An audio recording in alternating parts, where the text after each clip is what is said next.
Russie,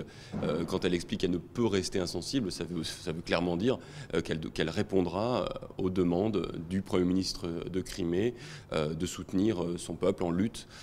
contre la présence occidentale en Ukraine et de finalement garantir la sécurité de son peuple, composé en grande partie, en majorité, de russophones. Et la Russie, finalement, a beau jeu de dire, et va avoir beau jeu de dire, qu'elle ne fait que se conformer à un accord international signé entre les deux pays souverains au début des années 90, et qui fait que la Russie doit venir en aide à un de ses alliés